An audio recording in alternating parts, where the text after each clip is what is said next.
Hello, David Fox. How are you? I'm very well, Rick. How are you? Good, man. So I have been watching with interest what you're doing on LinkedIn with Offshore Titans. I think it's excellent. Just want to tell us a wee bit about what it is first, and then we can go into what got you into setting this up. Sure. Offshore Titans is a newly launched online platform. It'll look very familiar to people who register. It looks like a mixture between LinkedIn and Facebook, so it's an activity feed. Right. But it's targeting men and women in the energy industry, oil and gas, shipping, maritime, renewables. But the focus of the venture is to address what I feel is an overlooked, much needed service and support structure for people in the industry, which is mental health. Right. My motivation for creating it is that I've worked in the industry for 20 years, shore-based, offshore, oil and gas, shipping, marine, and renewables. So I've worked in all sectors of the industry, and I've had ups and downs, as everybody has, I'm sure. But the last few years, in 2019 in particular, was a very difficult year for me from a sort of mental health standpoint. I was suffering from stress, anxiety, and depression. And it wasn't a particularly good year. Things were falling apart, yep. But I didn't feel I had anywhere to turn. My family were very supportive, but the problems and the challenges we were facing, both financial and work-related, I was out of work quite a bit. They couldn't really help. It was down to me to get us out of that situation. And sadly, I didn't feel there was anywhere I could turn. And I was also, to be brutally honest, I was scared of speaking out because, you know yourself, there is a stigma attached to mental health. And in the industry, if word gets out that, there's something wrong with you, it gets out very quickly. And then you may shortly find yourself out of work, whether that's your contract not being renewed or being overlooked for a position, because as immoral and as abhorrent as it is, the fact of the matter is people just don't have the time or the resources, the energy to help people who are in a rut. And if, the 5 or 6 other men and women who are sitting at home waiting for a job and who can do your job, they'll choose them over you. Absolutely. And I do think that the more heavy industries, having been in heavy industries since the late 80s and been around even some overheard decisions or been involved in some decisions, there's a great fear that, we can't have this person here because it's too dangerous. Exactly. I mean, people in staff positions are quite fortunate because there are companies out there that provide support networks. But for contractors, and I've been a contractor most of my career, there just isn't that. It's too much of a risk, and it's no point investing money and time in you when you can just find somebody else who doesn't have the same baggage that you do. So it's a double-edged sword. So I found myself in this position where I really needed help. I was terrified to ask for it, for fear of my situation deteriorating even more so. And when I looked out, I couldn't find it anyway. So I thought, well, I do have a bit of an entrepreneurial spirit. And I thought, well, there's 2 ways of dealing with this. One, I can just spiral even further downwards. But I've got a wife and 3 young kids, and I just wasn't prepared to do that. Or if there's something that's needed and I can't find it, then I'll try and set about creating it. And the few people I did open up to offshore, the guys that I built up relationships with who I felt comfortable I could test the water, with 1 or 2 key phrases about mental health, suddenly opened up. And I was blown away with how many men, I say men, it's predominantly a male-orientated environment I was in. I didn't really speak to any of the ladies offshore, but the guys I spoke to, so many of them were in a very similar situation as I was. And I was blown away because they didn't show any outward signs of it. It's a rough, tough man, confident, but when, you scratch under the surface of that veneer, and they were hurting as well. They were, having difficult times for whatever reason. And when I realized this and I spoke to them about the concept of Offshore Titans, I said, testing the water, sort of an ask campaign before actually jumping in and saying to them, look, if there was a platform out there like Facebook or LinkedIn, but it was exclusively for people like us in our industry, and it dealt with, amongst other things, mental health, would you be interested? And they all said yes immediately. But I thought it needs to be more to it than just that. So, it's not just mental health, but it's mental health the key thing. If people are feeling good and the mental health is in a good state of mind, if you like, then the rest will follow. So the idea was to branch out into nutrition, wellness, meditation, fitness, financial planning and advice for people who in our situation, people making a lot of money, but they blow it. They don't know what to do with it. Everything, an overall wellness, but the key ingredient, the first thing that goes into the pot would be the addressing mental health. So that's how it formed. And the last year has basically been putting it together. Superb. So the driver for this was, seeing that it was people that shared feelings and shared thoughts and maybe sort of resonated with what you were thinking. So you've got this entrepreneurial spirit and you think, I'm going to put something together. How on earth do you put together? I mean, I've been reading through your literature. It's a really well-researched, well-contributed network that you've put together for support. I mean, some of the themes that you're touching in on is such a rounded group of people that are involved with you. How do you start that? It wasn't easy. It involved between 4 and 6 hours every day offshore after shift. So, full 18 to 20 hour days. But I thought it was worthwhile. The first thing I did, I came up with the idea, the concept. And I thought, the platform, the IT side of it, that can wait. That can be later. What I need a core team. I need people, because what am I ultimately going to try and achieve? I can't help people with their mental health, because I'm not a professional. I can't help people with nutrition or exercise or meditation, but I'm going to have to find people that can. So I set about trying to source a core team. I thought, well, it's all well and good finding professionals, but they need to be able to deliver content, create content that can be delivered to people in a good way. So I thought, well, the best place is to start looking for these folks, or sites like Udemy, Skillshare, lynda.com, which I think is owned by LinkedIn, and look for people who are professionals in their fields and create content. And I found them, and I reached out to some of them. Most of them didn't bother getting back to me. Some said they weren't interested. 1 or 2 said they were. And then it kind of just went from there. I must give a shout out to a guy. I went to school with a guy called Duncan O'Brien. He was a personal trainer, and he is based in Newcastle. And he's managed to put me in touch with some incredible people who are an integral part of the team. People who are specializing in stress management, people who are specializing in mental wellness and whatnot. So thanks to him and the people I was able to source through my research, I've managed to put together a core team of really exceptional content creators. Oh yeah. And it's kind of developed from there. It's been a slow process because I've been limited with how much work I could do when I was offshore. And as you know, you come home, I wanted to crack on, but my wife was standing at the door and she said, "Here are the kids. Help! You've been gone for a month." And there's your list. It is, yeah. Which we laugh about, but to be honest, that did add a huge element of stress to the situation, because I wanted to get this built, and I wanted to. This is what I want to do with my life, my career. I want this to be a venture that I can work on full time, but that's never going to happen unless I get it launched and it starts to bear fruit. And that would never happen if I'd never get out the cycle of going offshore.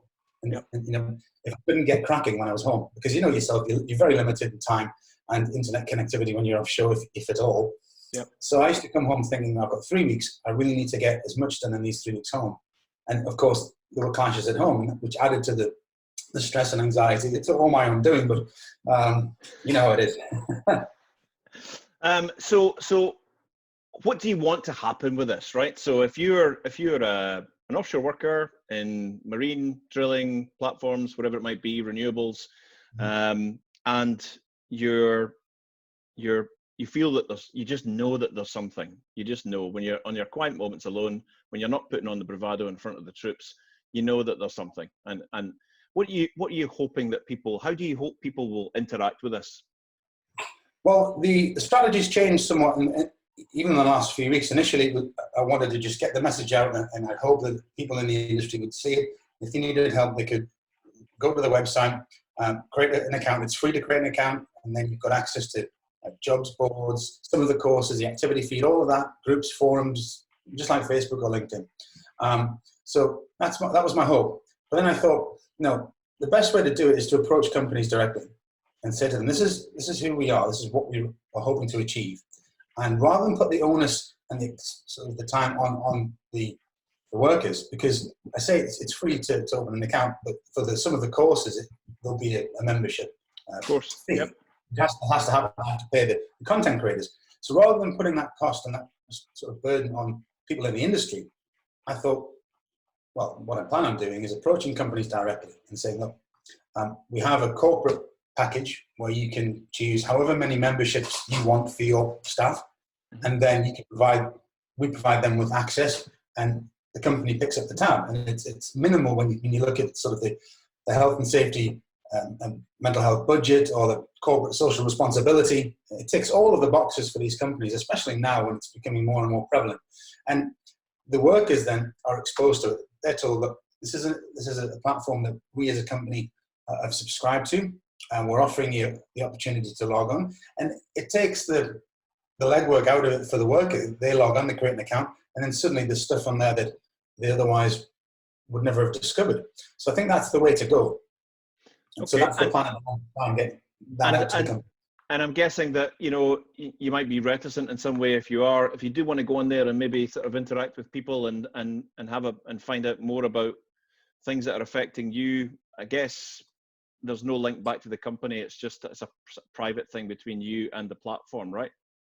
Absolutely. I mean, the platform itself, I mean, the person's activity feed is very much like LinkedIn or Facebook. So what they share and what they say is seen by all. But messages and interactions of that nature are purely private. People can join groups and forums, which are either open groups or closed groups or private groups. And we have the technology at the back end to limit what the company sees. But at the same time, we're hopeful that if a company is forethinking enough to embrace this and support us and support their staff, that they'll see that their staff are getting involved and opening up. It's for their benefit. It's a good thing, yeah, absolutely. It's good it's a win-win for everyone. So that's the phase one, as we call it, really, is having the platform and getting the companies on board and helping as many people as possible.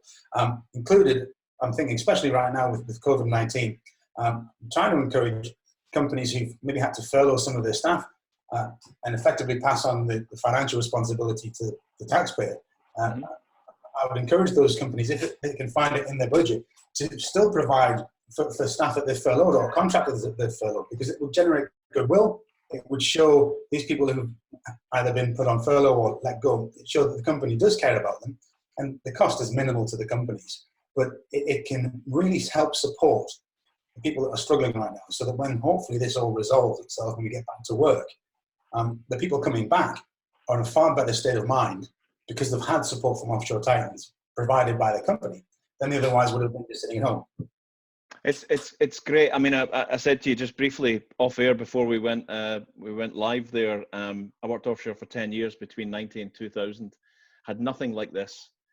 Went through some tough times myself, and wished there was something that I could reach out to, and witnessed so many other people who were, having a terrible old time, which led ultimately to can't work here anymore.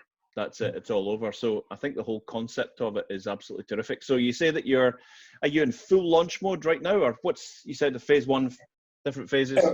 Yeah, phase one is the platform launch, and we've launched. We haven't launched to as much of a fanfare as I would have hoped, but I haven't really been able to advertise it too much. I've been relying on some sharing on social media. We don't have a marketing budget. I don't have a marketing budget. Hey man, you don't need it. You don't need it. Scrap the marketing budget. You've got brilliant social platforms. You are a social platform. Yeah. LinkedIn, Twitter, Facebook. Yeah. Want to see you dancing on TikTok. Okay, that'll be next week. We need some more people coming on. I think I've yet to start really hitting out to the companies. I think if I do, then that will see some results. So that's phase one. But phase two, as I mentioned earlier, that's taking it one step further and hopefully affecting more change. And that's where we can go to companies directly and say, look, whether they subscribe to a corporate membership or not, we say, this is who we are.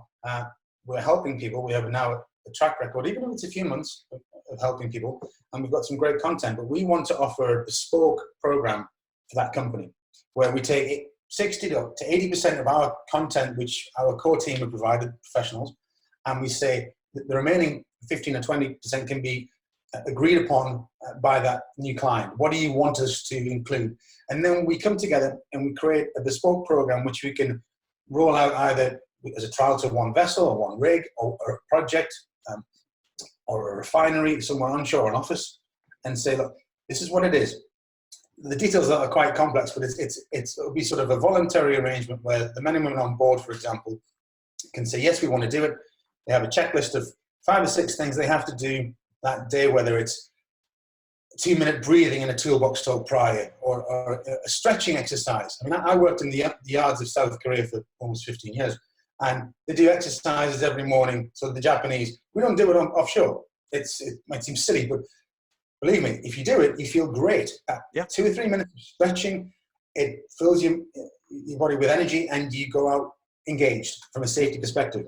So that could be on the list. The next thing could be nutrition, and then you could be having to attend maybe a 5-minute breathing exercise at the end of the shift, something like that. And if the participants who volunteer to participate, if they have checked all of the boxes and it's verified by the Offshore Titans ambassador on board, which will probably be the safety guy, then they get a tick on that box. And whether that the company wants to reward them with a 10 or 20 pound or euro uplift on the day rate or something minimal for the company, but over quite substantial for the individual by the end of the trip, then that can be discussed. But other things, like getting the guys involved in sport, a rowing competition between one vessel and another vessel in the fleet, and then the overall company champion, and the winners receive a check for however much which they donate to a charity of their cause. Gets guys talking to each other, because you said yourself, you worked in the industry earlier on. I mean, there's no social scene anymore. No, you do your job of work, you have some food, you might have 5 or 10 minutes chat, and then it's to the cabin, and it's rinse and repeat. There's no bars on board anymore. There's no cinema rooms. People just are on their phones, just constantly on this. But if you can get them into the gym on the row machine, having a bit of camaraderie, and, the champion from that vessel rows against the champion of the other vessel in a time trial, and it's for charity. It gets people talking. It builds friendships that aren't being built. Yeah, absolutely. I think one of the things, though, from my experience, is everybody's going to have to be into this, because nowhere near to the level that you've gone into, but when I have seen little tiny campaigns run offshore, you get the gym boys involved, the computer boys, the guys with confidence, the guys with all the banter, usually Glaswegians and Scousers. I say that, I can get away with that, I'm a Glaswegian. But they're always in there and leading it. And then the little one that you wanted to appear, the little guy that is struggling, has locked his cabin door. Yeah, I know. And I agree completely. And which is why that sort of second phase, we want to try and hit everybody with the courses that we're creating, putting them on USB sticks. One critical thing is, I'm twice the man I was 20, and that's only in size. I'd say to myself, right, I'm going on board this rig or this vessel, and this trip I'm going to go to the gym every day. And I'd go in and it was busy, or it was 2 or 3 guys in there that just made me feel, I don't want to be lifting weights next to these guys. Yep. So I'll come tomorrow. And then that suddenly 3 weeks later, I hadn't been in again. Yep. So I know that. So some of the courses, certainly the fitness courses that we're working on, is an in-cabin routine you can do.